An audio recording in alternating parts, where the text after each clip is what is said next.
talebi bir şu. Tarih institutu kalırga tiyiş, bu kalırga tiyiş kaç yürüyüşü, hem bana göre şu institutu kalırga tiyiş. Yol hiç kine de bana şu akademi, fenler akademisinin bülükçesi revişinde tüker.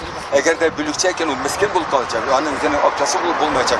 Hem o hatta ide sivriçi hattını da üst tile göre almayacak. Bizge andı institut kirek yolu, institut bulmayın, olması kaldı ne bular? Bana şu an kere biz bunda çıktık, hem takı çıkacağız. Hazır Fenler Akademiyası'nın yetakçıları türlüçe manevralar yapıyorlar. Köpme kıskartı gerek ekanligini aytmaylar tursun gana. Ama Mazgarov Efendi'nin soňgy intervyuunda Azatlyqqa basylgan anda sonlarda bar idi. 25-30%-dan kim tugel. Bu türlü institutlarga türlüçe, şu situasiyada belgili tarih institutuna iň awır düşdi, iň zor awırlyk. Çünki bizden birinçiden bölüp arkeologlar 31 kişi.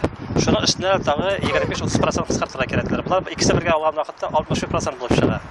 Demek laboratoriyanyň sonlary kullandylar şundakda. Anayın xaritseler degen.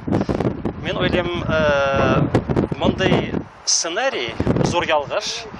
Çünki galimlary kıskartkandan soň alany geri tawup bolmaý. Tarih institutunda işlegen her bir hizmetkar unikal, öz ülkesinde birden-bir bilgiç. Biz agar da hazır alany kıskarta başlasak, ondan soň kişini qoýan tapyrmyz. Jamoatçylyk bu turada bek nyk fikir alışyrga tiýiş. Hem bu situasiýada galimlaryny bulaýgyna berge yaramay. Her bir kişi için karşılamak gerek menimçe. Men oýlaýam hazır prezident arbitr bolarga tiýiş. Kim kıskartırga oýlaýken, üzümden başlasın, örnek görsetsin. Mana ol vakitda anyň täsiri köpürek bolar.